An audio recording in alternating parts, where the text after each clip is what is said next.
భారత్ ఎందుకు ఒమన్తో కీలక ఒప్పందం చేసుకుంది? ప్రధాని మోడీకి అక్కడ అత్యున్నత గౌరవం ఎందుకు లభించింది? ఇది భారతదేశానికి ఏ విధంగా లాభం? వీటన్నిటికీ సమాధానం ఈ వీడియోలో తెలుసుకుందాం. 70 ఏళ్ల శాంతియుత దౌత్య సంబంధాల ప్రత్యేక సందర్భంగా 2025 డిసెంబర్ 17 మరియు 18 తేదీల్లో భారత ప్రధాని నరేంద్ర మోడీ గారు ఒమన్ రాజధాని మస్కట్ను అధికారంగా సందర్శించారు. ఈ పర్యటన భారత్ ఒమన్ సంబంధాలను కొత్త దశలోకి తీసుకెళ్లింది.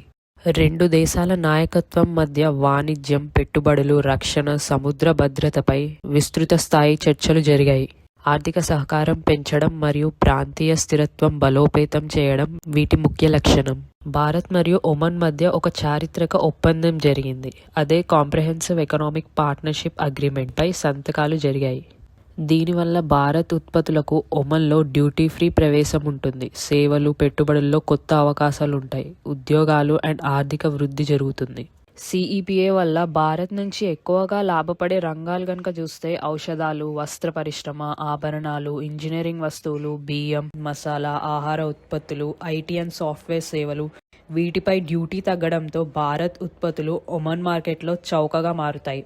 అయితే కొన్ని వ్యవసాయ ఉత్పత్తులు, ఉదాహరణకు ఉల్లిపాయ, గోధుమలు, చక్కెర, పాలు అండ్ పాల ఉత్పత్తులు, కొన్ని కూరగాయలు, ఇవి మాత్రం సిఈపిఏలో చేర్చలేదు. ఎందుకో ఇప్పుడు తెలుసుకుందాం. ఉదాహరణకు ఒక రైతు టమాటాలు 20 రూపాయలు కేజీ అమ్ముతున్నాడు. సిఈపిఏ వల్ల విదేశీ టొమాటోలు కేజీ 10 రూపాయలకే వస్తే ఎవరు కొనుగోలు చేస్తారు? మన రైతు ఏం చేయాలి? అదే అసలు సమస్య. సిఈపిఏలో ఈ సెన్సిటివ్ అగ్రికల్చర్ ఐటమ్స్ చేర్చడం వల్ల విదేశీ దిగుమతులు చౌకగా వస్తాయి. భారత రైతుల ఉత్పత్తి ఖర్చు ఎక్కువ అవుతుంది. ఎంఎస్పి వ్యవస్థ దెబ్బతింటుంది. నిల్వ పంటలు అమ్ముడుపోక నష్టాలు పాలవుతాయి. చిన్న రైతులు పూర్తిగా నష్టపోతారు. ఆహార భద్రత ప్రమాదంలో పడుతుంది. అందుకే ఈ వ్యవసాయ రంగాన్ని సిఈపిఏలో సున్నిత రంగంగా చూస్తారు. రైతులను కాపాడేందుకు కొన్ని ఉత్పత్తులు బయట ఉంచుతారు. ఈ పర్యటనలో మరో కీలక ఘట్టం చూస్తే ప్రధాని మోడీ గారికి ఆర్డర్ ఆఫ్ ఒమాన్ అనే అత్యున్నత గౌరవం దక్కింది. ఈ గౌరవం దక్కడానికి ముఖ్య రీజన్స్ చూస్తే భారత్ ఒమన్ మధ్య సంబంధాలు బలోపేతం చేయడం, చారిత్రక వాణిజ్య ఒప్పందం కుదరడం, ప్రాంతీయ భద్రత అండ్ సముద్ర సహకారం అందించడం, వీటన్నిటిగాను నరేంద్ర మోడీ గారికి ఈ గౌరవం దక్కింది. ఇది భారత్ ఒమన్ బలమైన స్నేహానికి మరియు పరస్పర నమ్మకానికి గుర్తింపు. మిడిల్ ఈస్ట్ ప్రాంతంలో స్థిరత్వం, అరేబియా సముద్ర భద్రత, ఉగ్రవాద నిరోధం, ఇంధనం, ఆయుష్, ఆరోగ్యం వంటి రంగాల్లో సహకారం మరింత పెరిగింది.